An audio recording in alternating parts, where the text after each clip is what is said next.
द्रौपदी मुर्मू ईश्वर की शपथ लेता हूँ कि ईश्वर की शपथ लेती हूँ कि मैं श्रद्धापूर्वक मैं श्रद्धापूर्वक भारत के राष्ट्रपति के पद का कार्यपालन करूँगी भारत के राष्ट्रपति पद का कार्यपालन करूँगी तथा अपनी पूरी योग्यता से तथा अपनी पूरी योग्यता से संविधान और विधि का संविधान और विधि का परिरक्षण, संरक्षण और प्रतिरक्षण करूँगी परिरक्षण, संरक्षण और प्रतिरक्षण करूँगी और मैं भारत की जनता की सेवा और मैं भारत की जनता की सेवा और कल्याण में निरत रहूँगी।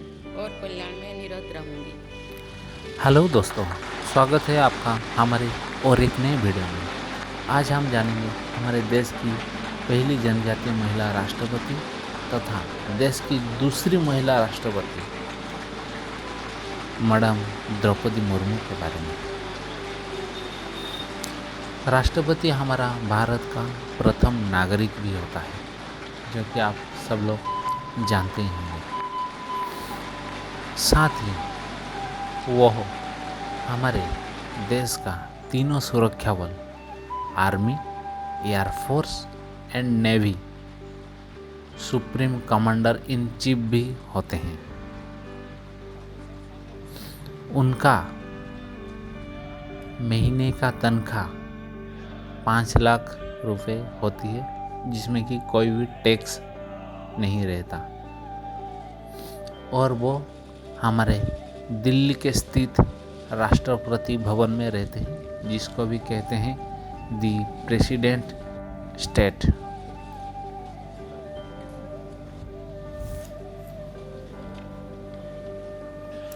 इसमें 190 एकड़ में गार्डन फैला हुआ है और 2.5 किलोमीटर कॉरिडोर्स भी है। इसमें 340 रूम भी है गेस्ट के लिए और 330 एकड़ में ये फैला हुआ है। और हमारे राष्ट्रपति के पास बेहद ही सुरक्षा गाड़ी होता है, जिसको कि बोलते हैं मर्सिडीज बेंज। ये बहुत ही सुरक्षा बुलेट प्रूफ होती है, जो कि हमारे राष्ट्रपति के लिए खास तो तरफ से मर्सिडीज की तरफ से बनाया जाता है। और साथ ही राष्ट्रपति के बहुत ही खास बॉडीगार्ड रहते हैं, जिनको कि इनको प्रेसिडेंशियल बॉडीगार्ड भी कहा जाता है। उसमें घुड़सवारी भी रहती हैं और उनको उसमें एसपीजी भी उनमें कहते हैं। हमारे राष्ट्रपति के कुछ शक्तियाँ मुख्य तौर से जो कि सबको जानना चाहिए, मैं कुछ आपको बता देता हूँ। राष्ट्रपति का काम प्रधानमंत्री की नियुक्ति करना और संविधान का संरक्षण करना। राष्ट्रपति के हस्ताक्षर बिना कोई कानून नहीं बन सकता और आपातकालीन लागू करने का अधिकार तथा कोई भी दोषी जिसे कि राष्ट्रपति चाहे तो उसे माफ़ी दे सकते हैं। ये तो रही हमारे राष्ट्रपति के उनके राजनीतिक जीवन के बारे में। चलिए अब थोड़ा जान लेते हैं उनके व्यक्तिगत जीवन के बारे में। हमारे राष्ट्रपति जी द्रौपदी मुर्मू मैडम का जन्म 1958 जून 20 ओडिशा के मयूरभंज जिले के एक ऊपरबेड़ा गांव में हुआ था। वो एक आदिवासी संताल परिवार से आती है। उनका पिता का नाम बिरंची नारायण टुडू था। वो एक प्राइवेट स्कूल में प्रारंभिक शिक्षा प्राप्त करने के बाद ओडिशा के भुवनेश्वर में रमादेवी महिला कॉलेज से वो डिग्री हासिल की। उन्होंने अपने जीवन में बहुत सारी असुविधाओं का उन्होंने डटकर मुकाबला किया। यहाँ तक वो जब शिक्षा की नौकरी कर रहे थे, बहुत तनख्वाह नहीं ले रहे थे। उन्होंने शुरुआत से ही अपना समय, कीमती समय, अपना सब कुछ देश के लिए, समाज के लिए उन्होंने दिया है। उन्होंने अपना गरीबों का उत्थान, समाज सेवा, दलित आदिवासियों का सशक्त मजबूत बनाने के लिए अपने खुद को समर्पित कर दिया है। आइए थोड़ा जान लेते हैं उनके परिवार के बारे में। उनके 2 बेटे थे और 1 बेटी थी। उनका शादी 1980 में हुआ था। फिर 1983 में उन्होंने जॉब छोड़ दी और पूरी तरह ही अपने आप को समाज कल्याण के लिए उन्होंने समर्पित कर दी। तब तक उनके ऊपर आंधी के आंधी पूरी सुनामी आ गया। उनके 2 बेटों की बहुत ही अकाल मृत्यु हो गई। एक बेटे की मौत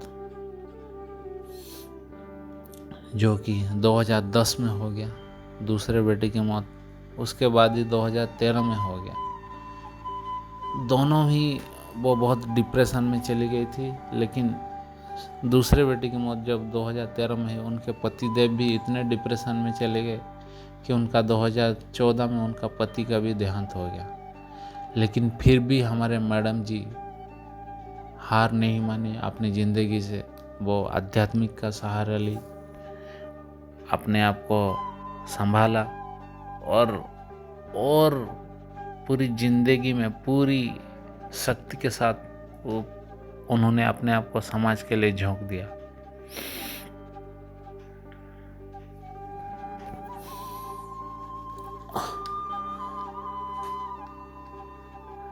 उन्होंने यहाँ तक कि उन्होंने अपना जो ससुराल घर है उसको एक स्कूल के लिए उन्होंने समाज को समर्पित कर दिया है। और यहाँ तक उन्होंने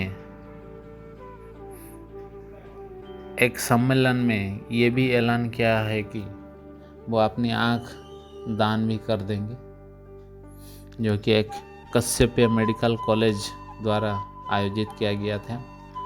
और उनका संपत्ति भी मात्र 9.5 लाख उन्होंने, जो कि एक बताना पड़ता है, इलेक्शन के पहले उन्होंने बताई थी।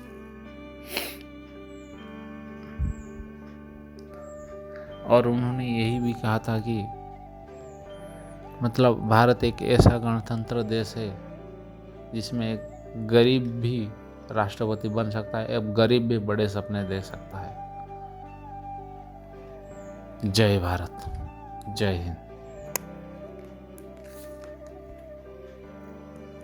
मैं हमारे राष्ट्रपति के लिए कुछ पंक्तियाँ समर्पित करना चाहती हूँ। राहों में मुश्किल होगी हजार, राहों में मुश्किल होगी हजार, तुम 2 कदम बढ़ाओ तो सही, हो जाएगा हर सपना साकार, तुम चलो तो सही, तुम चलो तो सही, मुश्किल है पर इतनी भी नहीं कि तुम कर ना सको, दूर है मंजिल लेकिन इतनी भी नहीं कि तुम पा ही ना सको, तुम चलो तो सही, तुम चलो तो सही। अगर आपको मेरा ये वीडियो पसंद आया तो लाइक, शेयर, सब्सक्राइब करना बिल्कुल मत भूलना और बेल आइकन दबाना तो बिल्कुल मत भूलना, जिससे आपको मेरी वीडियो की नोटिफिकेशन मिलती रहेगी। Thanks for watching.